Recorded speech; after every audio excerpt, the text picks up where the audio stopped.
Hey guys, I'm Damien, and this is Damien Does It.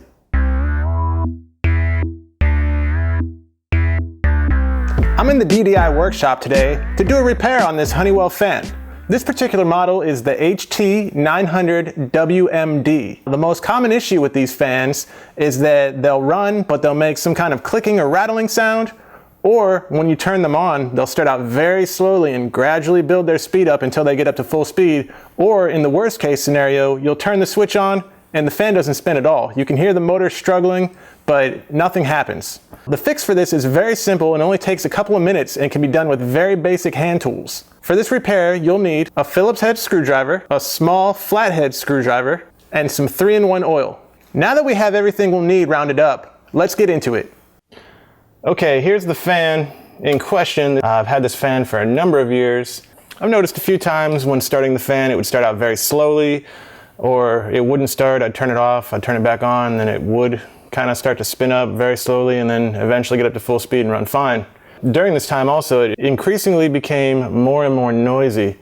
So I knew something was up. I knew it was pretty much time for a new fan. So I eventually ended up purchasing a new one. After the new one came, I took this one apart. It was loaded with gunk and dirt and dust and hair and all kinds of nasty stuff in the motor mechanism. I put it back together and it works now, but it makes a little bit of noise. What I've neglected to do when I took it apart was give it some lubrication. I have some 3-in-1 oil. We're gonna add to a few points and this should get this thing back up and running like it was new. So what I'm gonna do now is go ahead and turn it on so you can hear the noise that it's making. And we're gonna see if after we take it apart and lubricate it, we can get rid of that noise. So here's how it sounds right now.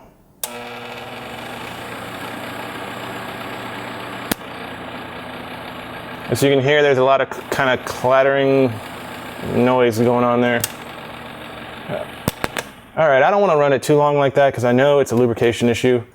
So to disassemble this, we need to take this outer housing apart. There's 6 screws located around the perimeter here. And we're gonna go ahead and take those off. First, why don't we go ahead and unplug this? Now, there's other times where you might try to plug your fan in and it does absolutely nothing. You don't hear the motor, you don't hear anything, and that could be a fuse issue. There is an inline fuse on this fan. It's located right here on the end of the plug. You can just pop it open. Hopefully you can see that, but there's a small fuse in there. Sometimes those burn out. I've never had one burn out personally, but it's possible.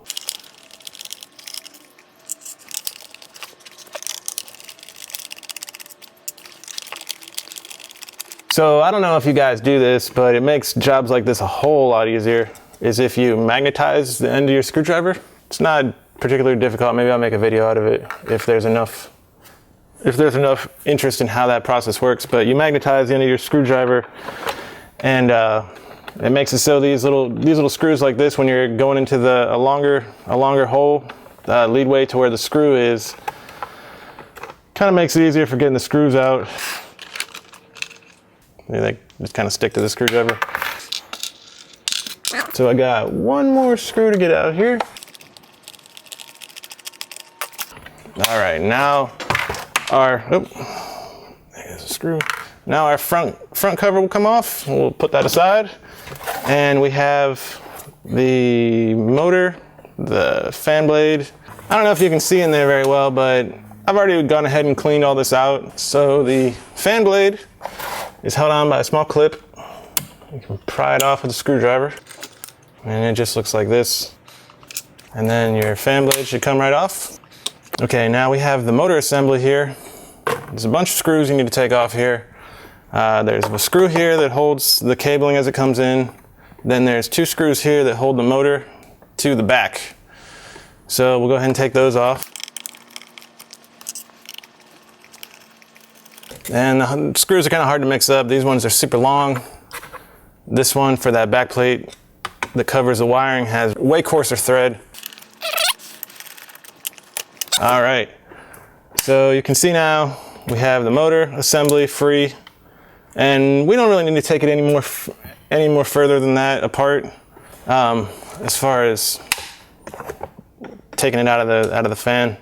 Now what I want to do is take these the support guides for the motor spindle. And we're gonna take these screws out. This is probably, honestly, a little further than you need to go when you're taking this thing apart. But if you want to thoroughly clean this thing out, these are the steps you're gonna need to do. So I'll just show you how that works.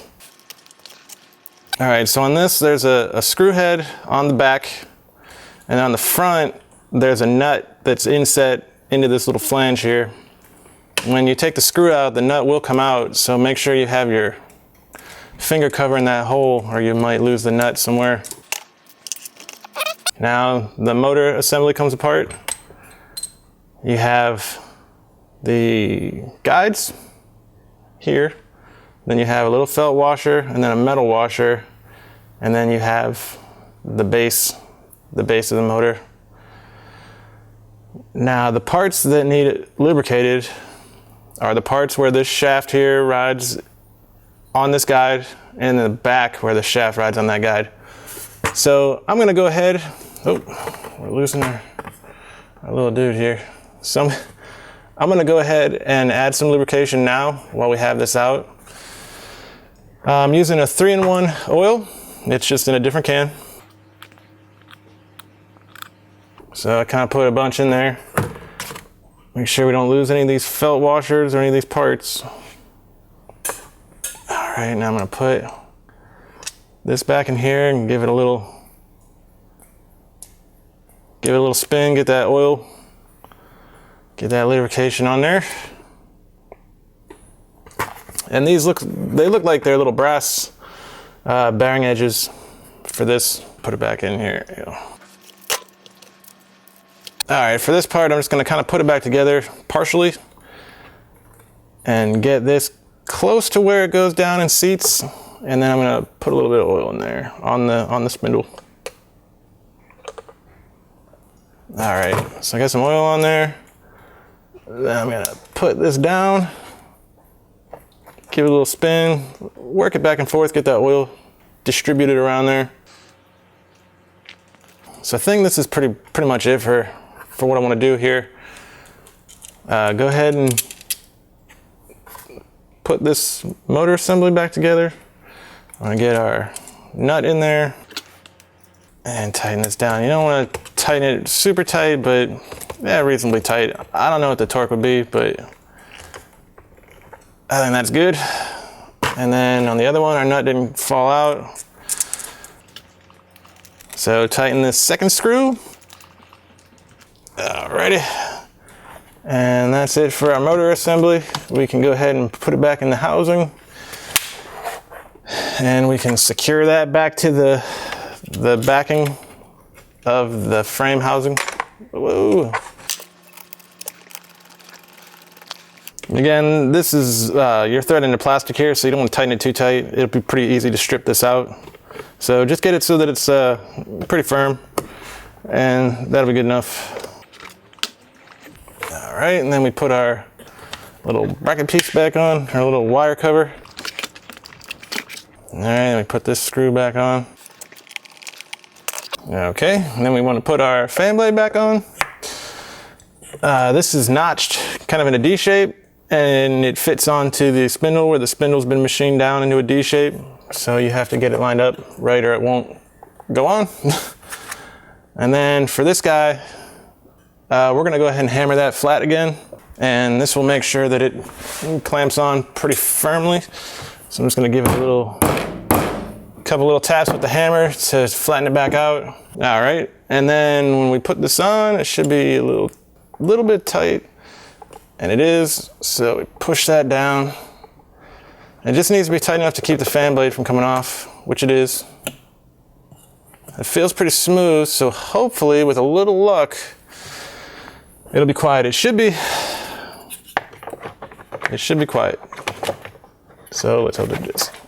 Okay. Now we come to the back, and those look like they're lined up. So we'll put a screw on the end of our screwdriver, and we'll feed that in there.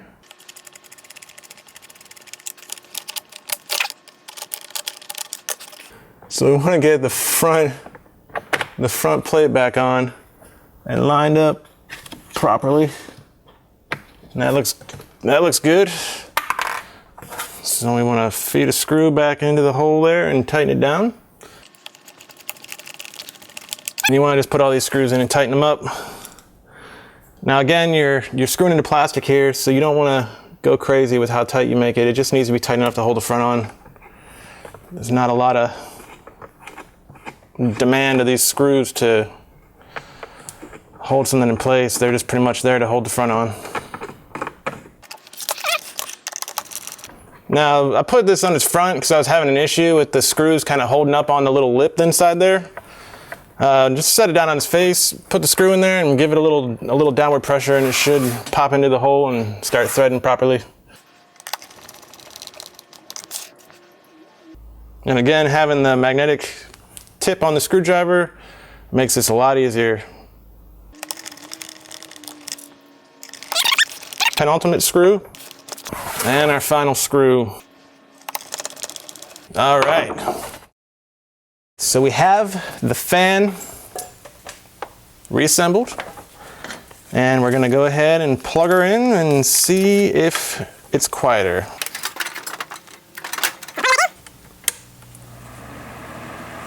And there we go. Silent as the day it was purchased. It sounds just like it did whenever it was brand new.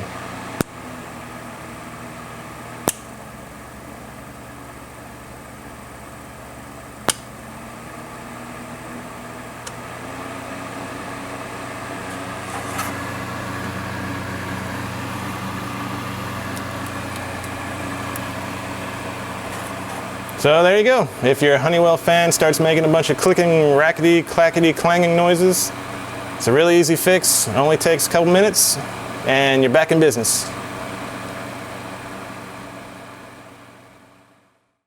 Okay, so that was a pretty simple repair. This fan was destined for the trash can, but with just a couple moments and a few very simple and basic materials, we were able to get it up and running, and it should run for another couple years problem-free. Hopefully, these steps got your fan back up and running. Thank you for watching, and remember, if you take care of your things will take care of you.